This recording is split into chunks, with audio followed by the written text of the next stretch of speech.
Denise Cariesta merasa terhina donasi Uya Kuya 5 juta untuk lahiran. Denise Cariesta merasa terhina setelah Uya Kuya memberi uang 5 juta buat melahirkan. Padahal Uya Kuya ikhlas memberi uang 5 juta kepada Denise Cariesta sebagai donasi melahirkan. Akan tetapi, Denise Cariesta malah mempertanyakan soal Uya Kuya memberinya uang hanya 5 juta. Padahal Denise Cariesta ingin pinjam uang dari Uya Kuya 50 juta buat DP mobil.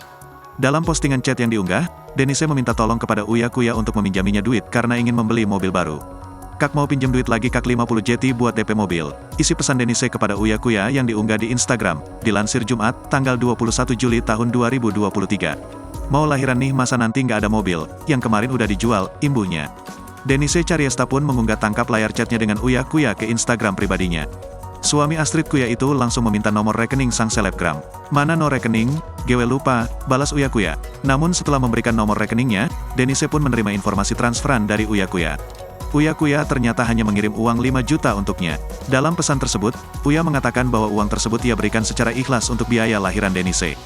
"Gak usah pinjam-pinjam ini gue kasih aja ikhlas. Nanti perkara pinjam duit nanti ujungnya berantem. Tapi ini bukan untuk beli mobil, tapi untuk lahiran," balas Uya Kuya. Alih-alih senang, Denise justru merasa marah lantaran ayah cinta Kuya itu tak mentransfer uang dengan nominal yang ia minta. "Ini maksudnya gimana ya si Uya, gue minjem 50 juta buat DP Alphard.